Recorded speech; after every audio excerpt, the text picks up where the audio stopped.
चलो Jahazpur. Children's day है। कौन सा डे है? हाँ, आज हमें बच्चों पर चर्चा करनी है। पहले ये तय करना है कि चिल्ड्रन है कौन। हाँ, हेमंत जी कुछ इशारा कर रहे हैं। आप बच्चे हैं अभी? क्या बात है, आपने पहले ही स्वीकार कर लिया। मैं तो सोच रही थी पूरा प्रवचन करके बताऊंगी तब आप स्वीकार करेंगे। आपने तो पहले ही स्वीकार कर लिया कि हम बच्चे हैं। बिल्कुल ठीक बात है। मनुष्य गति में जीवन के 3 पड़ाव होते हैं: बचपन, जवानी और बुढ़ापा। बचपन, जवानी, बुढ़ापा एक पूर्ण जिंदगी के हिस्से हैं। तीनों के अलग अलग ढेर सारे किस्से हैं। क्या? बचपन, जवानी, बुढ़ापा जिंदगी के पूर्ण हिस्से हैं। इतने में जिंदगी पूरी हो जाती है और तीनों के अलग अलग ढेर सारे किस्से हैं। बचपन में खेलकूद, जवानी में मस्तियाँ। बचपन में खेलकूद, जवानी में मस्तियाँ, बुढ़ापे में रो देती हैं बड़ी बड़ी हस्तियाँ। बुढ़ापे में रो देती हैं बड़ी बड़ी हस्तियाँ।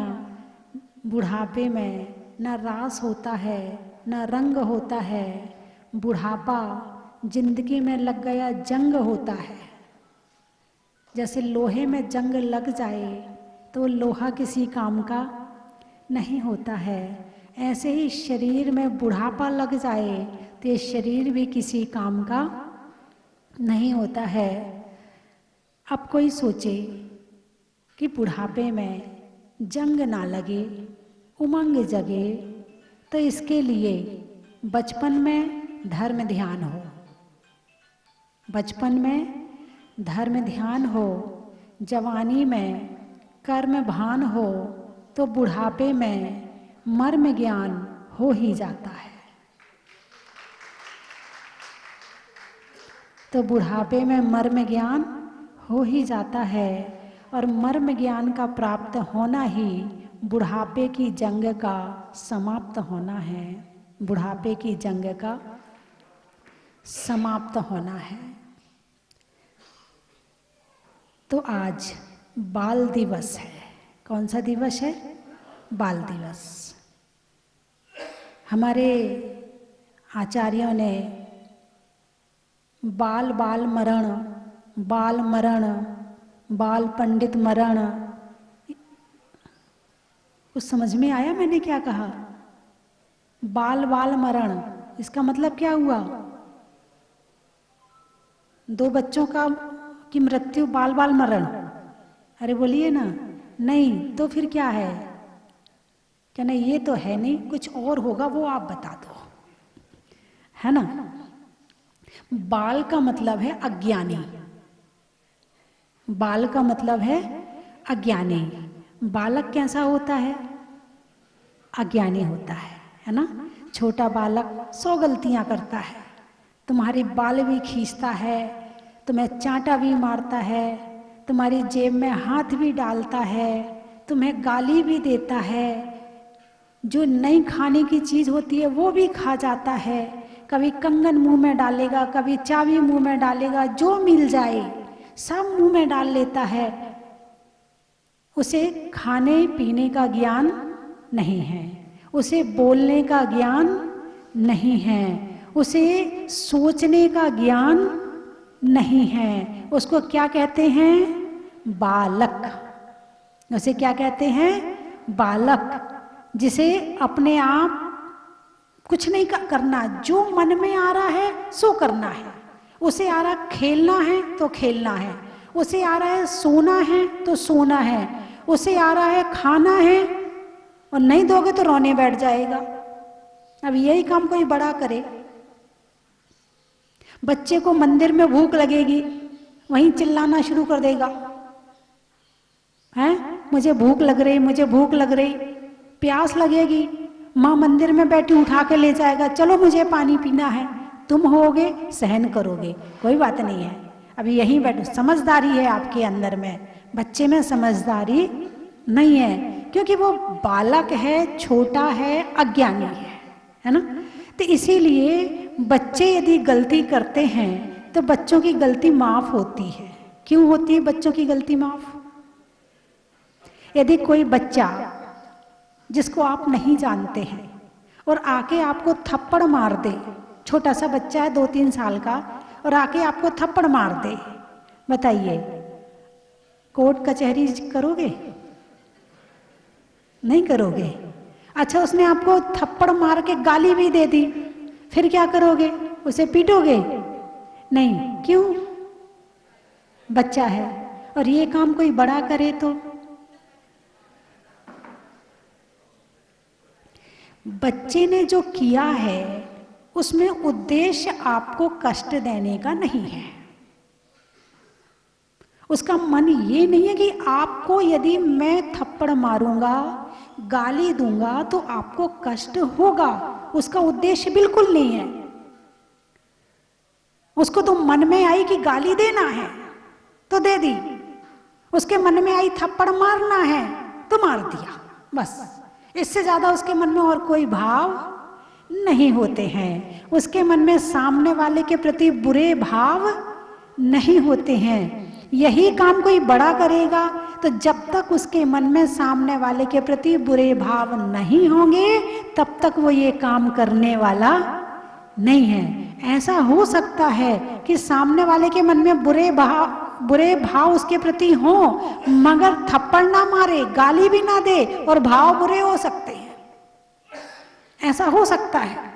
लेकिन बच्चे ने थप्पड़ भी मार दिया, गाली भी दे दी, तो भी उसके भाव बुरे नहीं है। इसीलिए क्या कहते? बच्चे मन के सच्चे, सारी जग की आंख के तारे, ये वो नन्हे फूल हैं जो बच्चे मन के सच्चे। तो बच्चे मन के सच्चे होते हैं, उनको जैसा सिखा दो वैसा सीख जाते हैं। वो मैं पहले एक बार मैंने बताया था कि एक भाई साहब थे, वो अंदर बैठे तो उन्होंने अपने बेटे से कहा, बेटा देख 9 बजने वाले हैं और वो अंकल आएंगे, दरवाज़ा खटखटाएंगे, तो तू जाके कह देना कि पापा घर में नहीं है, कुछ उधारी देनी होगी। वही टाइम हुआ और उधारी लेने वाला बिल्कुल टाइम से आता है। प्रवचन में टाइम से पहुंचे ना पहुंचे, प्रवेश करवाने में टाइम से पहुंचे ना पहुंचे, शादी में टाइम से पहुंचे ना पहुंचे, उधारी लेने बिल्कुल टाइम से पहुंचता है। यदि तुमने 9 बजे का टाइम दिया है तो 9 बजने के 1 मिनट पहले वो आपके दरवाजे पर खड़ा मिलेगा। तो वो अंकल आए, उनने दरवाजा खटखटाया, बोले जा बेटा देख जरा बाहर जाके। देखा, वही वाले अंकल थे। बोले बेटा पापा कहाँ हैं? बोले पापा घर में नहीं है। बोले पापा कब आएंगे? बोले अभी पापा से पूछ कर बताता हूँ कि वो कब आएंगे। क्या ये कौन है? ये बच्चा है। तुमने जैसा सिखा दिया वैसा सीख लिया। तुमने झूठ बोलना सिखाया, जितना सिखाया उतना ही सीख लिया, उससे ज्यादा उसे नमक मिर्ची मिलानी नहीं आती है। लेकिन अब जमाना बदल गया है, बुद्धू बच्चे पैदा होने बंद हो गए हैं। अब चतुर बच्चे पैदा होने शुरू हो गए हैं। पहले तो माँ अपने बच्चे को डांट लेती थी, मार लेती थी, कूट लेती थी, सब कर लेती थी।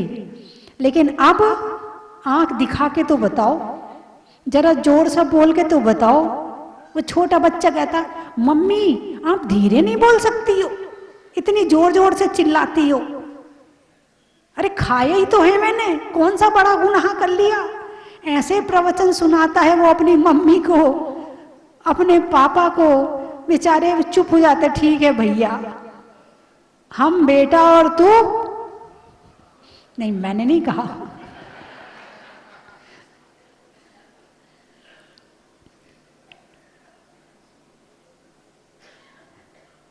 तो वर्तमान के बच्चे बहुत होशियार हो रहे हैं। पहले के बच्चे जब प्रश्न माँ बाप से करते थे तो जो पता होता था बता देते थे, जो नहीं पता होता था डांट देते थे, चुप हो जा, बहुत पूछता, बहुत प्रश्न करता है, बहुत बकबक करता है, चुप हो जाता था, कुछ नहीं कहता था। अब वो बच्चा प्रश्न करता है, मम्मी जवाब नहीं दे पाती है, तो माँ डांटती है, मम्मी आपको नहीं आता तो आपने मुझे डांट दिया, वो तुम्हारी कमी निकाल देगा। और वैसे भी बच्चों की जरूरत आजकल माँ बाप को पड़ती, बेटा जरा मोबाइल में देखना ये कैसे खुलता है, बेटा जरा इसको जरा ठीक कर देना, ये खुल नहीं रहा है, बेटा जरा इसमें निकाल देना, मोबाइल लग नहीं रहा, देख इसमें पैसे वैसे है कि नहीं है। अब उल्टा जमाना आ गया है। बिल्कुल इस 30-40 साल के पीरियड में समय ऐसा पलटी खाया है कि 40-50 साल के पहले वाले लोगों ने सोचा भी नहीं होगा कि जमाना आज इस मुकाम पर पहुंच जाएगा। और इतनी तेजी से पलटा है, इतनी तेजी से पलटा है, इतनी स्पीड से कि इसकी इस स्पीड को पकड़ना बड़ा मुश्किल हो रहा है। ठीक है, बाल दिवस तो बाल दिवस है, पहले के बच्चे बच्चे होते थे, अब बच्चे बच्चे नहीं होते हैं, अब बचपन में जवान हो गए। वो जो बातें तुम्हें भी नहीं पता है ना, मोबाइल ने वो काम उन्हें सिखा दिए हैं। उनका बेचारों का बचपन खत्म हो गया। तुम तो अपना बचपन याद कर लेते हो, उनके पास तो अपना बचपन भी नहीं रहा याद करने के लिए। कष्ट की बात तो ये है, जितनी जल्दी समझदार हो जाते हैं उतनी जल्दी टेंशन शुरू हो जाती है। बोलिए ये बात है या नहीं है?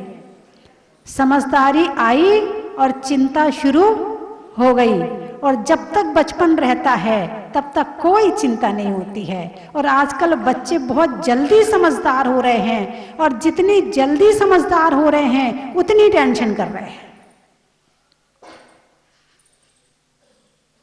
और इसका प्रभाव उनके मन पर, उनके शरीर पर बहुत अधिक पड़ रहा है। मन के सोचने से हमारे शरीर में रासायनिक परिवर्तन होते हैं। शरीर में अमृत भी बनता है और जहर भी बनता है। जब क्रोध करते हैं तो हमारे शरीर के अंदर ही ऐसे तत्व उत्पन्न होने लगते हैं कि वो जहर का काम करते हैं, बीमारियां पैदा कर देते हैं। और जब मन प्रसन्न रहता है, मन शांत रहता है, तो इस शरीर में अमृत उत्पन्न होता है जो शरीर को स्वस्थ रखता है। तो आजकल बच्चे कमजोर ज्यादा हो रहे हैं। पहले के बच्चे मस्त होते थे, खूब खाते थे, खूब खेलते थे, उन्हें ना किसी की परवाह थी ना किसी की टेंशन थी। अब वो छोटे छोटे बच्चे बेचारे मोबाइल पे ही खेल लेते, खुद तो खेलते नहीं है, मोबाइल को खिलाते रहते हैं। मोबाइल में जो उनके हीरो होते हैं वो खेलते रहते हैं और वो उन्हें देखते रहते हैं। तो शरीर कमजोर रह जाता है, दिमाग तेज हो जाता है। जिसका दिमाग तेज हो और शरीर कमजोर हो, बड़ा कष्ट का काम है।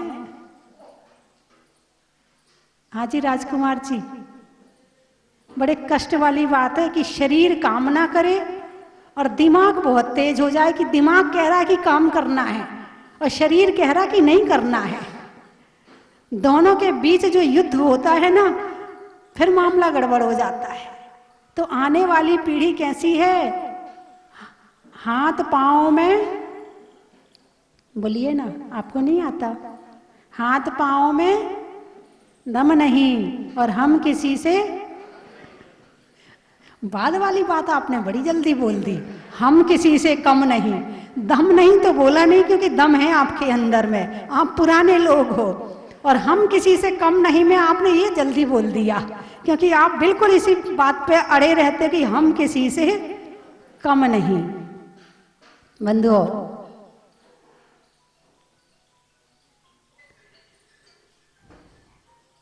अज्ञानता, आप बड़े हो गए, बच्चों को खेलने के लिए क्या चाहिए? खिलौने। बच्चों को खेलने के लिए क्या चाहिए? फिर भी खिलौने तो चाहिए। जैसे ही तीर्थ यात्रा पे भी जाएं और खिलौनों की दुकान दिख जाए, फिर तो सबसे पहले उन्हें गाड़ी चाहिए, वो बबूला बनता है वो चाहिए, और जो भी वहां मिलता है वो चाहिए। बचपन तो खिलौनों के खेलने में बड़ा आनंद आता है, ठीक है। अब तुम बड़े हो गए, तुम खिलौनों से खेलते हो कि नहीं खेलते? गुड्डा गुड़िया से खेलते हो कि नहीं खेलते हो? अरे बोलिए ना, नहीं खेलते? कैसे नहीं खेलते? वो नकली गुड्डा गुड़िया से खेलते हैं, तुम असली गुड्डा गुड़िया से खेलते हो। खेल तो अभी भी रहे हो, बस फर्क इतना है कि तुम्हें असली चाहिए, तुम जरा समझदार हो गए हो। उनको वो थोड़े बच्चे हैं तो वो नकली में मन बहला लेते हैं अपना। जब छोटे थे तो कंकड़ पत्थर ही अच्छे लगते थे, वही चीजें अच्छी लगती थी। बड़े हुए तो वो कंकड़ पत्थर तो छूट गए, अब हीरा मोती वाले कंकड़ पत्थर चाहिए। फर्क पड़ा कहीं? बोलिए, फर्क पड़ा? नहीं पड़ा। और अंतर देखो, बच्चों को बोलने का ज्ञान नहीं, कब बोलना, कहाँ बोलना, कितना बोलना, आपको है क्या? अच्छा, कितने लोग बैठे जिनके किसी से झगड़ा नहीं होता? तो मैं मान जाऊंगी कि हाँ है। एक भी नहीं है? चलिए, इस मामले में भी बच्चे हैं, है ना। खाने पीने का, बच्चों को खाने पीने का ज्ञान नहीं होता, कब खाना, क्या खाना, कितना खाना, आपको तो है ना? नहीं है? है तो सही, मगर मानते नहीं है। तो बच्चा तो अज्ञानी वाला अज्ञानी है। हम और जो जानता है कि क्या खाना क्या नहीं खाना, फिर भी मनमानी करता है, तो बच्चे की तो अज्ञानता है। तुम्हारी अज्ञानता में बड़ी अज्ञानता है। आज बाल दिवस है ना, किसके लिए? आपके लिए, छोटे बच्चों के लिए। एक आता है मदर्स डे, एक आता है फादर्स डे, ब्रदर्स डे भी आता क्या? और सिस्टर्स डे भी आता होगा। भाई मुझे नहीं पता, मुझे तो लोग बता देते हैं तो पता चल जाता है। अब सबसे पहले तो ये देखें कि ये डे आते क्यों हैं। हाँ जी सुधीर जी, ये किसने बनाई है डे? इसकी शुरुआत हुई कहां से? अच्छा, बाल दिवस हिंदुस्तान का है, बाकी सब विदेशी हैं, ठीक है। ये विदेशों से आया है। और वहां क्यों मनाए जाते हैं आपको मालूम है? वहां इसलिए मनाए जाते हैं, जैसे मदर्स डे है तो वहां बच्चा जब 12 साल का हो जाता है तो माता पिता उसे नोटिस देते हैं। क्या देते हैं? बिल्कुल कायदा कानून है वहां का। माता पिता उसे नोटिस देते हैं कि अब तुम हमारे घर से निकलो, तुम 12 वर्ष के हो चुके हो, हमारा काम पूरा हुआ, अब आप यहाँ से निकल कर जाइए और आप अपना पढ़ाई लिखाई, अपना गुजारा अपने आप कीजिए। वो कैसे करना है वो आपकी जिम्मेवारी है। कितने साल के बाद? 16 पे है, चलो 16 मान लेते, 16 साल के बाद में, ठीक है ना। तो फिर वो बच्चा वहां से चला जाता है, फिर वो बाहर रहने लगता है, एक अपना कमाने खाने लगता है, अपनी जिंदगी जीने लगता है। अब उसके माँ बाप उससे दूर हो गए, तो फिर साल में वहां पर एक मदर्स डे मनाया जाता है। जिस बच्चे को बाहर निकाल दिया था, चला गया था, वो अपनी माँ से मिलने के लिए मदर्स डे पर आता है, साल में एक दिन। हमारे यहाँ मनाते कि नहीं मनाते हैं मदर्स डे? मनाते हैं। क्यों मनाते हैं? हमारे यहाँ तो ऐसा बेटा तो मुझे जन्म जन्म में मिले, रोज ही यहाँ मदर्स डे चल रहा है, रोज ही फादर्स डे चल रहा है। यहाँ तो माता पिता तो बच्चों को छोड़ ही नहीं सकते हैं। ये विदेश के माता पिता नहीं बैठे यहाँ पर, यहाँ तो हिंदुस्तान के माता पिता बैठे हैं। यहाँ तो वो माता पिता बैठे हैं जिनके पूर्वजों ने तीर्थंकरों को जन्म दिया है।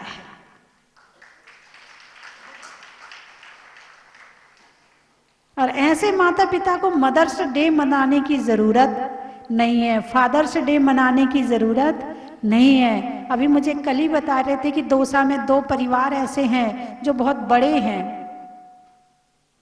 है क्या यहाँ पर? मुझे बताया कल कि दौसा में 2 परिवार बहुत बड़े परिवार हैं। बड़ा अच्छा लगा सुनकर कि अभी भी इतने बड़े बड़े परिवार एक साथ भले आसपास में रह रहे हों, समय बदल रहा है, सब बच्चों की अलग अलग इच्छाएं हो जाती हैं, अलग अलग मकान चाहिए। पहले तो घर में अलग अलग कमरा किसी को मिलता ही नहीं था। अब तो वो मकान छोटा हो तो लड़के की शादी नहीं होती है, मेरी बेटी रहेगी कहाँ, उसके वहां तो कमरा ही नहीं है रहने के लिए। मतलब जमाना बहुत बदल गया है। तो समय के साथ में सब कुछ बदल जाए, बस एक चीज मत बदलना। कौन सी? देव शास्त्र गुरु के प्रति अपनी भक्ति को मत बदलने देना। एक बालक पिता की उंगली पकड़कर मेला देखने गया, भीड़ बहुत थी, उंगली छूट गई। पहले वो बालक बहुत खुश हो रहा था, ये मिठाई की दुकान, ये खिलौनों की दुकान, ये दुकान, ये बंदूक की दुकान, बड़ा मजा आ रहा था, खुश हो रहा था। और जब उंगली छूट गई तो बच्चे का क्या हो रहा होगा, क्या कर रहा होगा? अरे बोलिए ना, रो रहा होगा। आपको कैसे पता? अच्छा, आप भी रोए थे ऐसे? अच्छा, जी बोल रहे हम भी रोए होंगे ऐसे ही। बिल्कुल रोए होंगे। कभी ना कभी बचपन में माता पिता के बिना होता है कि बच्चे रोते हैं। बंधुओं, समय बहुत हो रहा है, गाड़ी जा रही, गाड़ी खड़ी रे तैयार, चलो रे भाई मोक्षपुरी। तो जब पदमपुरा में थे तो बड़ा असमंजस था, कहाँ से जाएं, लाल सोट से जाएं कि दौसा से जाएं कि यहाँ से जाएं। बड़ा प्रोग्राम फिर बन रहा है, फिर बिगड़ रहा, फिर बन रहा, फिर बिगड़ रहा। करीब 4-5 बार ऐसा हुआ। फिर आखिर आचार्य श्री सुनील सागर जी का मतलब उनकी आज्ञा आई कि आप जयपुर होते हुए जाओ, यहाँ पहले हमारे पास आओ।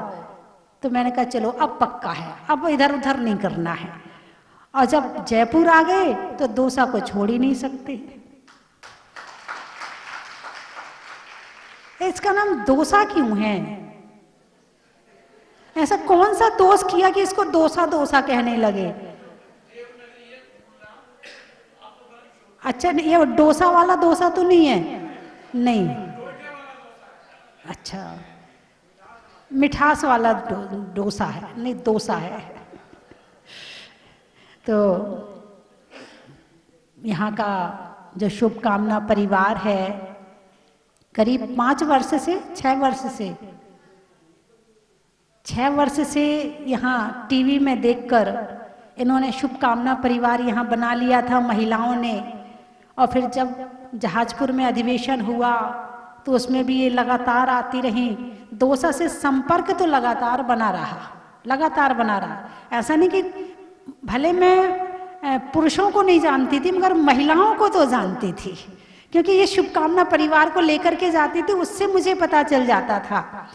और फिर और दौसा को जानने का मौका मिला जब सुधीर जी देवली आए, फिर और जानने का मौका मिला जब मैं पदमपुरा आई, तब दौसा का और पता चला। भाई कहाँ के अध्यक्ष जी? बोले दौसा के हैं। भाई ये दौसा कहाँ है? बोले महावीर जी के रास्ते में है। अच्छा, वो वाला दौसा है क्या? अच्छा, फिर ठीक है। तो सुधीर जी के माध्यम से दौसा का नाम हुआ। और उसके बाद फिर जब पदमपुरा चतुर्मास किया तो यहाँ की कमेटी भी पहुँची, बीच में आलोक जी भी पहुँचे, दोसा एक दो बार, मंत्री जी पहुँचे, कोषाध्यक्ष जी पहुँचे। और उसके बाद में जब अभी शुभकामना परिवार का अधिवेशन हुआ तब तो कमाल ही कर दिया महिलाओं ने, हैं, 1 नंबर पे आ गई, 1 नवंबर को 1 नंबर पे आ गई। और बहुत अच्छी तरह से उन्होंने प्रस्तुतिकरण दिया, पूरी जी जान लगा करके। आज बाल दिवस पर आचार्य श्री एक आशीर्वाद देंगे आपको अभी कि यहाँ पर पाठशाला की शुरुआत की जाए। हो सकता है क्या? अरे बोलिए ना, हो सकता है? तो उसके लिए जो पुरुष खड़े हो जाएं, 3 जने, 3 या 5 जने जो पूरा इंटरेस्ट लेके काम करेंगे।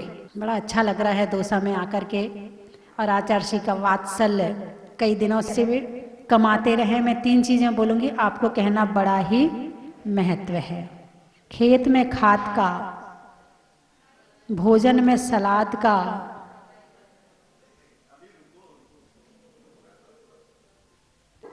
चलो आप बोलो पहले फिर मैं बोलूंगी। आप कोई महत्व बोलना चाहते हो क्या? आप लोगों ने बनाया है क्या? कोई नहीं बनाया? अच्छा चलिए मैं बस सुना देती हूँ। शरीर में कान का, रहने में मकान का, और मंदिर जी में भगवान का। हिंदी में मात्रा का, स्कूल में छात्रा का, और पदयात्रा संघ की पैदल यात्रा का। महिलाओं में हार का, बिजली में तार का, और करने में पैदल बिहार का। फलों में मेवा का, देवों में पारस देवा का, और करने में सेवा का। स्वभाव में नर्म का, भोजन में गर्म का, जीवन में धर्म का। पानी में गागर का, जातियों में नागर का, और आचार्य में उपाध्याय। आचार्य आप जल्दी आचार्य बनने वाले हैं।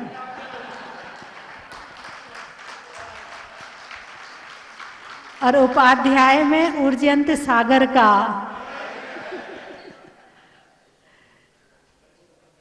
गाने में सुर का, नृत्य में नूपुर का, और आने वालों में जयपुर का। और कहाँ से आए? दोसा से। दोसा से आए आप? दोसा से कहाँ आए हो? अच्छा, दोसा से दोसा में आए हो। अच्छा अच्छा, घर से दोसा वाले मंदिर में आए हैं। करने में आशा का, नहीं होने में निराशा का, और आने वालों में दोसा का। बच्चों में प्यार का, देने में दुलार का, और बनाने में शुभकामना परिवार का। सेठों में ठाट का, बनिया में बाट का, और शुभकामना परिवार में भक्तांबर पाठ का। नैया मोरी पर लगा लो।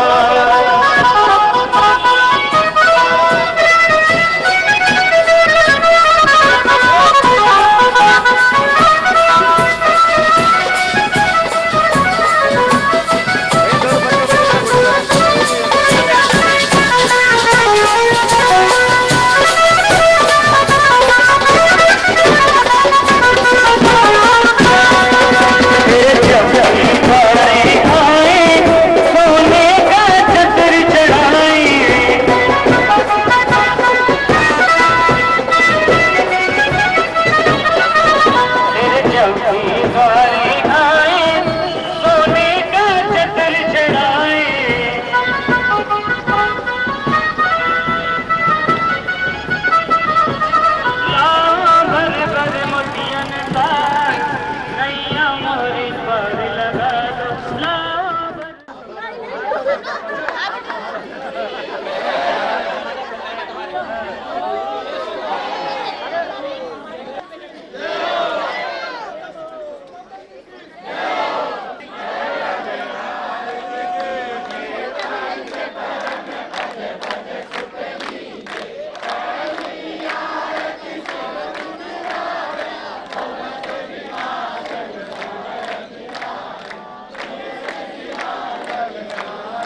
इससे मुझे प्रेरणा मिली कि और आगे और कैसे अच्छा कर सके और क्या डेवलपमेंट कर सके।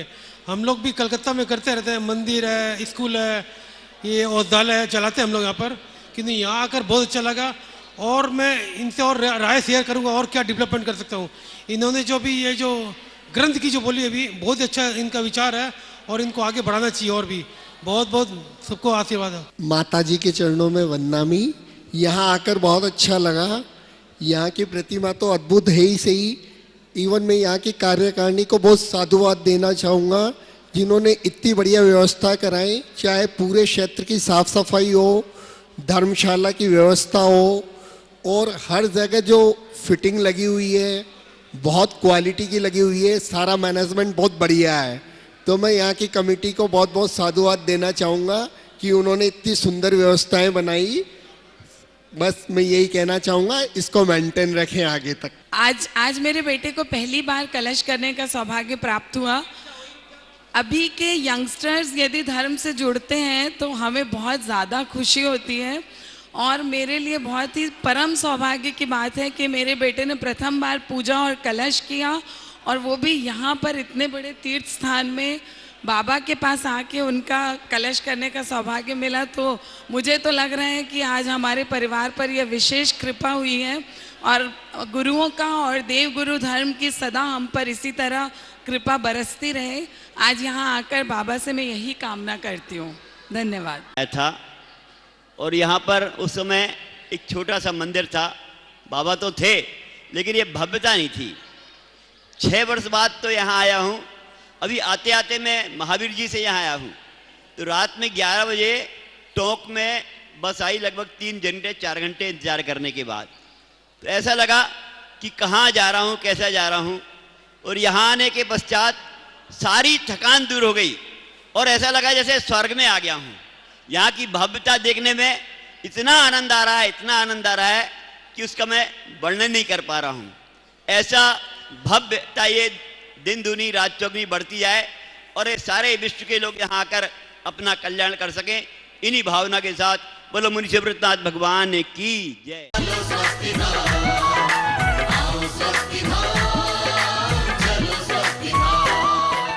चन की थाल को सजाओ रे आज, रत्नों की थाल को भर लाओ रे आज। आओ आओ करे रे गुणगान आरती भगवन की। आओ आओ करे गुणगान आरती भगवन की। आओ आओ करे रे गुणगान आरती भगवन की।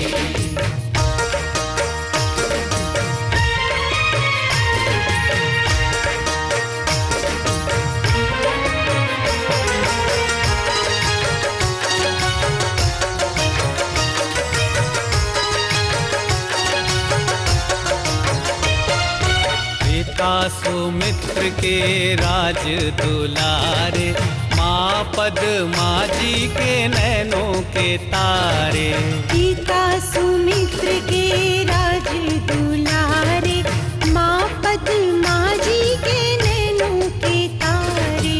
राजगृही में जन्म लियो आप, राजगृही में जन्म लियो आप। आओ आओ मनाए खुशी आज आरती भगवन की। आओ आओ करे गुणगान आरती भगवन की। आओ आओ करे गुणगान आरती भगवन की।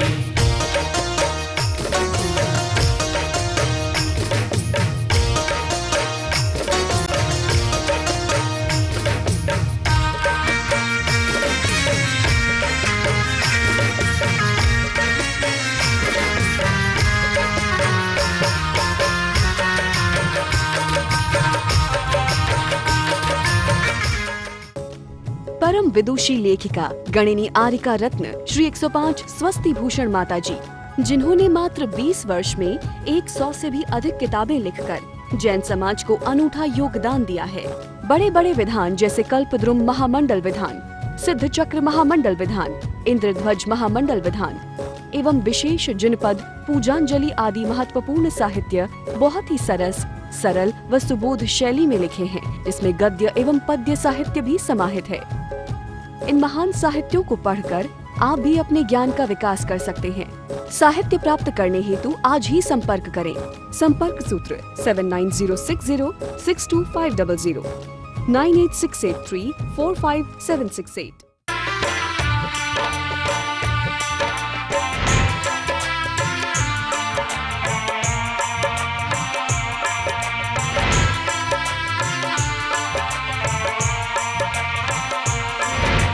चलो रे चलो रे चलो चलो रे चलो रे चलो चलो जहाजपुर।